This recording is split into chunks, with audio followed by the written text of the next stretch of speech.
يا أيها الذين آمنوا استعينوا بالصبر والصلاة إن الله مع الصابرين. Tujuan dakwah, kemudian sarana dakwah. Ini dua hal yang berbeda, jadi jangan disatukan. Berbeda, jadi jangan disamakan. Apa perbedaannya? Tujuan dakwah itu tauqifi. Artinya tidak bisa diijtihadkan. Tetapi sarana dakwah, cara berdakwah itu ijtihadi. Nanti kita lebih tajamkan lagi. Di sini beliau mengatakan, famathalan ad-da'watu maqsad. Contohnya, dakwah ini adalah tujuan. Akan tetapi al-harakah, yaitu organisasi, wal jamaah atau jamaah, wal markaz dan center, wa ghairaha dan yang semisalnya adalah termasuk wasilah, termasuk sarana. Jadi dakwah ini adalah tujuan. Tapi media saya dalam berdakwah, sarana saya dalam berdakwah, ini dinamakan dengan wasilah. Di lapangan sangat panjang sebetulnya diskusi tentang wasilah dakwah, tentang sarana dakwah. Apakah sarana dakwah itu bisa diijtihadkan sehingga sarana dakwah itu terus diperbaharui dari waktu ke waktu? Atau sarana dakwah tidak bisa diijtihadkan sehingga bagaimana Nabi berdakwah, begitulah kita berdakwah. Tidak ada yang perlu diperbaharui, tidak ada yang bisa dikembangkan. Karena sesuatu yang bisa diperbaharui, yang bisa dikembangkan adalah ijtihad. Dan di lapangan kita melihat beberapa golongan. Antara golongan yang sangat longgar, yang kedua golongan yang sangat sempit, dan yang ketiga adalah golongan yang menengah. Dan Anda tahu kebenaran itu selalu jalan tengah. Kita mulai dari golongan yang paling longgar. Golongan yang paling longgar melihat bahwa wasilah dakwah itu ijtihad, dan ijtihadnya pun sangat bebas.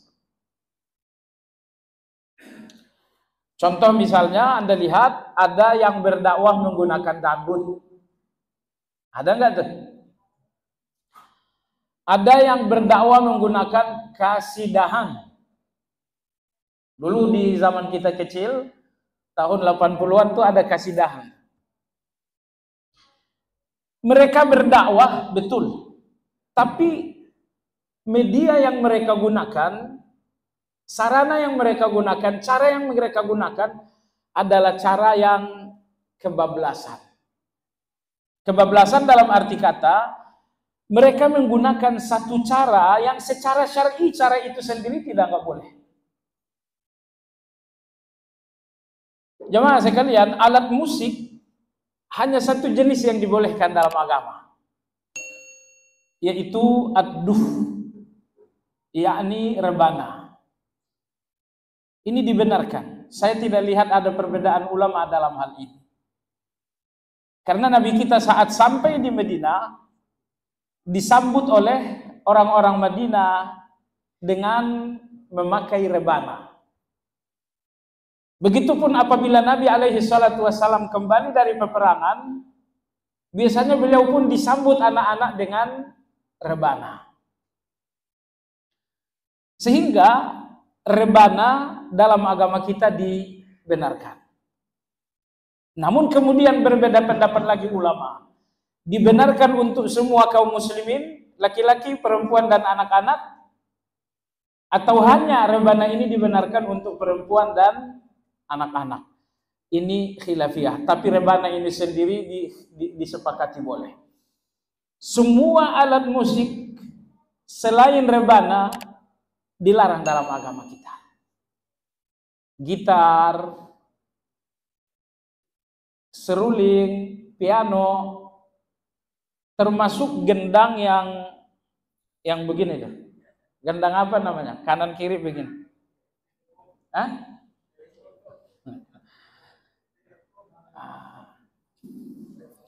Ulama-ulama kita menegaskan begini, kenapa musik dalam agama kita dilarang? Karena dia termasuk malahi. Apa itu malahi? Melalaikan. Dan lihatlah orang-orang yang mendengarkan musik pasti lalai. Kelalaian paling ringan orang yang dengar musik, lihat sendiri jarinya. Oh, itu kelalaian paling ringan tuh. Atau kepalanya gitu kan. Itu kelalaian paling ringan. Kelalaian paling buruk Anda lihat seperti joget, seperti ngebor gitu. Seperti jaipongan misalnya. Jadi tidak ada alat musik melainkan 100% mengandung kelalaian. Tinggal orang yang masih waras kelalaiannya sedikit, cuman pakai jari saja begini. Itu kelalaian paling rendah. Anda bayangkan kalau model Anda di usia Anda berjenggot tahu-tahu begini. Masih cocok nggak? Tapi saya dapat kiriman media mengejutkan juga. Ada seorang akhwat bergamis, bercadar, tapi Masya Allah joget dangdut luar biasa. Ini pasti tentu akhwat yang belum ngaji. Kalau ngaji juga baru 2 hari. Kita maafkan saja, belum ngerti. Jadi maksud saya jemaah sekalian, ada golongan yang sangat longgar memahami sarana. Mereka mengatakan sarana dakwah semuanya halal. Kita bilang tidak. Sarana dakwah dihalalkan kalau sarananya sendiri dihalalkan secara syar'i. Kalau sarana yang digunakan secara syar'i sudah tidak halal, berarti itu bukan lagi sarana dakwah. Sudah? Baik. Muncul pembahasan yang kedua, bagaimana dengan nasyid dakwah? Ingat dakwahnya nggak jadi soal, nasyidnya ini yang jadi masalah. Apakah nasyid boleh atau tidak? Sebagian nasyid saya lihat menggunakan musik mulut atau yang dinamakan dengan akapela. Hukum akapela sesuai dengan yang dicontohkan. Kalau akapela ini mencontohkan piano, maka hukumnya adalah hukum piano. Kalau akapela ini mencontohkan seruling, berarti akapela tersebut hukumnya seruling. Tapi kalau akapela itu hanya mencontohkan rebana, berarti akapela tersebut hukumnya dibenarkan. Jadi hukum akapela tergantung apa yang dicontohkan dengan akapela itu. Baik, sekarang apa hukum nasyid dalam Islam? Saya lihat Imam Al-Qurtubi salah satu ulama yang tetap mengharamkan. Beliau menafsirkan ayat dalam surat Luqman itu, wa minan nasi may yashtari lahwal hadis liyudilla an sabilillah. Sebagian orang ada yang mengeluarkan uang yang banyak untuk menikmati lahwal hadis. Yang dimaksud dengan lahwal hadis adalah pembicaraan sia-sia. Karena orang-orang kalangan sahabat menafsirkan lahwal hadis, pembicaraan sia-sia, yang dimaksud di sini dengan musik. Nah, bagaimana dengan nasyid? Nah, Imam Al-Qurtubi termasuk ulama yang mengatakan nasyid yang sifatnya adalah at-tarannum. Yang dimaksud tarannum adalah melirikkan suara, melagukan suara, melenggak-lenggokkan suara. Itu namanya nasyid. Beliau mengatakan melenggak-lenggokkan suara, walaupun tidak ada alat musik dan lain-lain, sekedar suara dilenggak-lenggokkan beliau, hadza minal ma'azif. Ini bagian dari musik. Jadi beliau di posisi mengharamkan nasyid itu atau tarannum. Tapi wallahu ta'ala alam, pendapat ini tidak terlalu kuat. Dan kita nggak mungkin melemahkan pendapat dengan pendapat. Tapi melemahkan pendapat hanya dengan dua hal. Dengan dalil atau dengan kaidah. Adapun dalil, hadis riwayat Imam Muslim. Sudah pernah dibicarakan di sini mungkin sekitar 7 tahun lalu. Iya, bahwa Nabi Shallallahu Alaihi Wasallam pernah safar dengan para sahabat. Dalam safar tersebut, Nabi SAW mendengarkan seseorang bernasyid, seseorang bersyair, tapi dengan lirik atau dengan suara yang dilirikkan. Kata Nabi SAW, suara siapa ini? Sahabat mengatakan, ya Rasulullah, ini suaranya Aqra' bin Habis. Kata Nabi SAW, suruh suaranya ditinggikan. Suruh agar beliau meninggikan suara. Hadis ini sahih riwayat Imam Muslim dan lain-lain. Dalam hadis ini Anda lihat Nabi tidak cuma membenarkan, tapi beliau justru memberikan dorongan, tinggikan suaranya. Nah, mengacu kepada hadis inilah, maka nasyid hukumnya dibenarkan. Dalil yang kedua adalah hadis Abu Ayyub Hasan bin Sabit radhiyallahu anhu. Hasan bin Sabit radhiyallahu anhu di zaman Umar, beliau pernah bernasyid di masjid. Umar radhiyallahu anhu melarang. Beliau mengatakan jangan bernasyid di masjid. Beliau mengatakan, wahai Umar, aku telah bernasyid di depan orang yang lebih baik dari kamu tanpa melanggar, tanpa dilarang. Maksud beliau siapa? Rasulullah Shallallahu Alaihi Wasallam.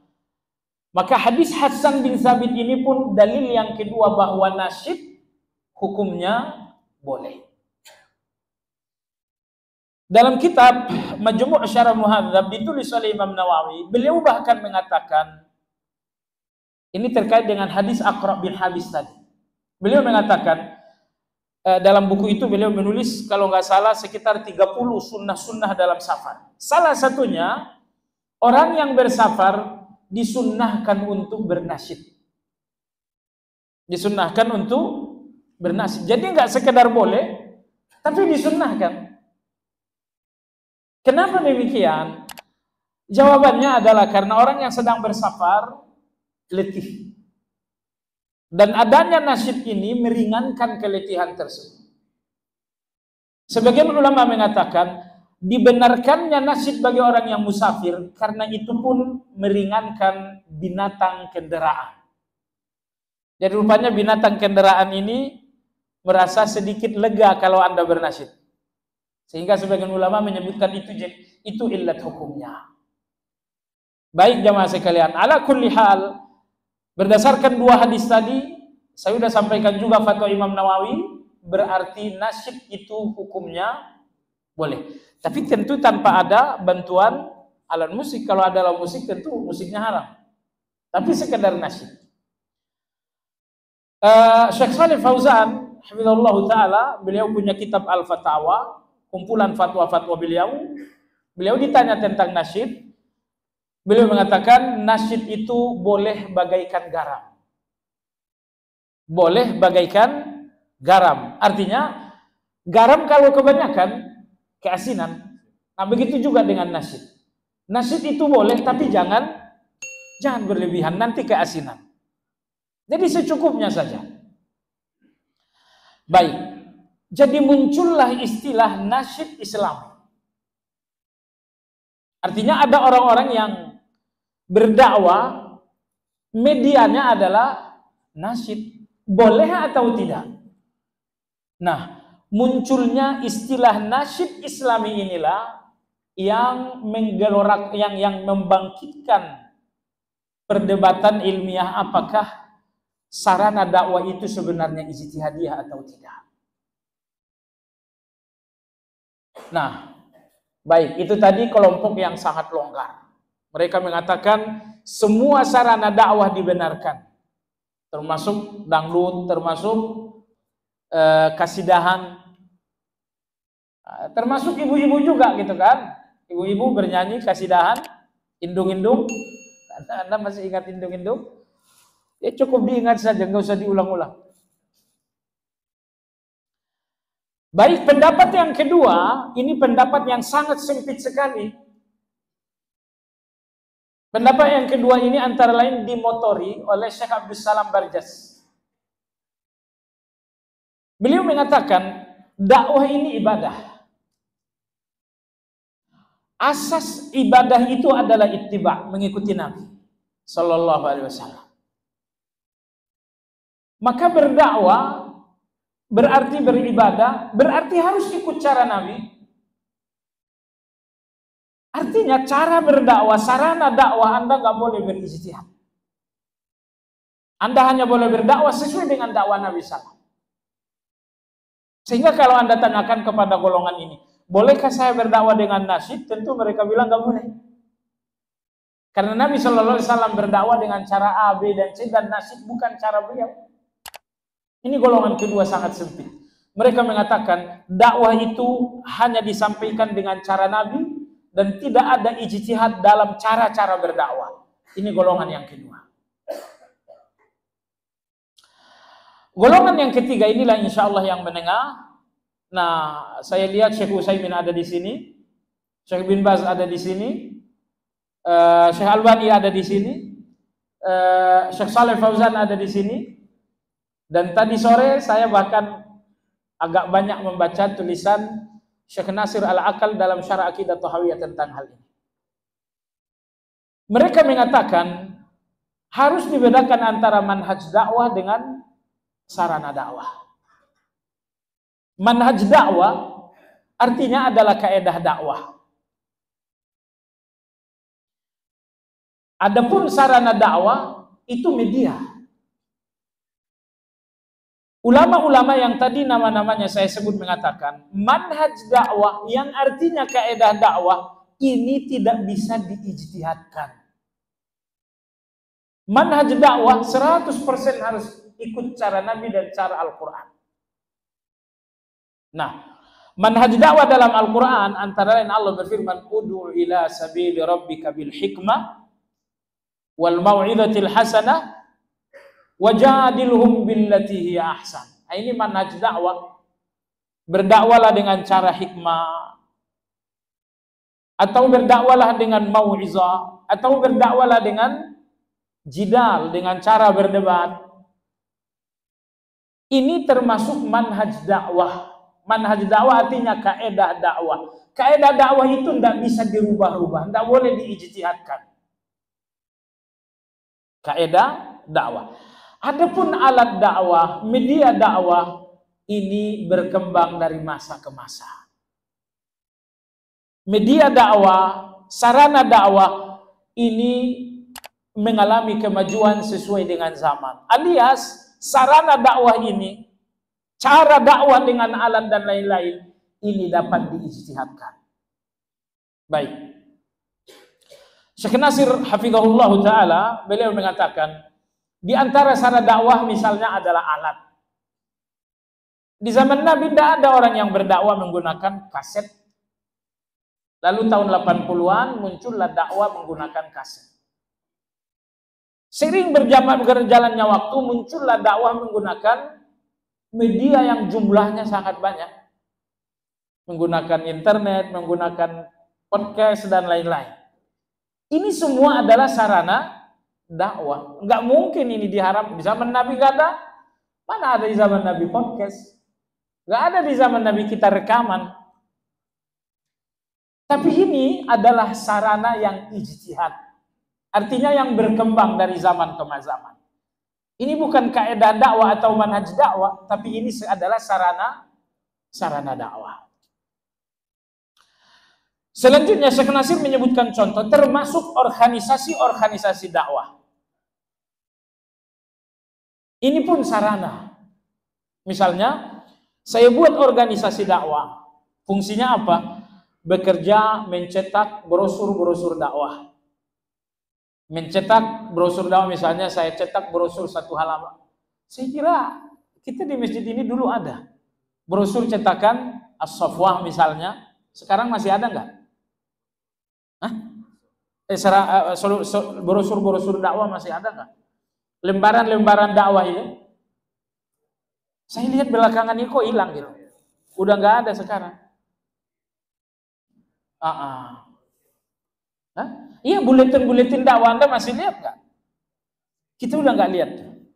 Kalaupun ada mungkin sudah mulai di pinggir, udah nggak di tengah lagi. Nah, saya buat satu organisasi dakwah, fungsinya hanya untuk mencetak buletin, untuk mencetak buku-buku. Nah, termasuk saya lihat di antara dakwah kawan-kawan yang berdakwah adalah berdakwah menggunakan ruqyah. Sekarang di mana-mana dukun. Saya larang nggak boleh ke dukun dan saya nggak ngasih alternatif. Itu tidak bijak. Maka muncullah kawan-kawan yang membuka misalnya praktek ruqyah misalnya. Tentu harus syar'i gitu kan. Jangan pakai tarif, jangan bela, pokoknya sesuai dengan syariat. Tapi mereka membuat plakat, mereka bikin pelang, misalnya menerima terapi ruqyah. Ini bagian dari sarana dakwah untuk memperkecil peluang-peluang dukun itu. Nah, jadi jamaah sekalian yang saya hormati, sebagian kawan-kawan kita nggak setuju dengan adanya pelang-pelang ruqyah yang pakai pelang-pelang ini. Kata mereka apa? Itu sarana dakwah yang tidak dicontohkan Nabi. Nah, ini berarti mereka ikut pendapat yang kedua tadi. Nah, bagi kita jemaah sekalian, seorang ahli ruqyah, ingat nggak semua orang ahli ruqyah. Semua ayat-ayat ruqyah, anggaplah mayoritas ayat ruqyah saya hafal, tapi saya bukan ahli ruqyah. Anda pun mayoritas ayat-ayat ruqyah Anda hafal, tapi belum tentu Anda ahli ruqyah. Karena ruqyah ini salah satu karamah yang Allah berikan kepada seseorang. Imam Ahmad rahimahullahu ta'ala, dia tidak perlu meruqyah, cukup dengan sendalnya saja jin sudah kabur. Dia nggak perlu datang, cuman dibawakan sendalnya ke depan orang yang kesurupan, itu jinnya langsung kabur. Baik jamaah sekalian yang saya hormati, jadi kita semua insya Allah hafal ayat-ayat ruqyah, tapi kita bukan orang yang menonjol dalam ruqyah tersebut. Sementara dukun-dukun ini harus dipersempit ruangannya. Lalu muncullah kawan-kawan kita yang membuat pelang ruqyah. Bahkan mereka juga punya organisasi di tingkat nasional. Ya, organisasi atau perkumpulan ahli ruqyah Indonesia. Saya pernah lihat di Facebook paguyuban mereka. Itu bagian dari wasilah dakwah, sarana berdakwah. Pertanyaannya, apakah ini wasilah yang dibenarkan atau tidak? Insyaallah dibenarkan. Baik jamaah sekalian, inilah mengenai wasilah dakwah. Jadi wasilah dakwah ada 3 macam. Wasilah yang memang telah diharamkan oleh syariat, maka itu tidak boleh lagi menjadi wasilah dakwah.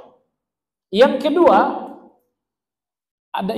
adalah wasilah yang oleh syariat tidak dilarang.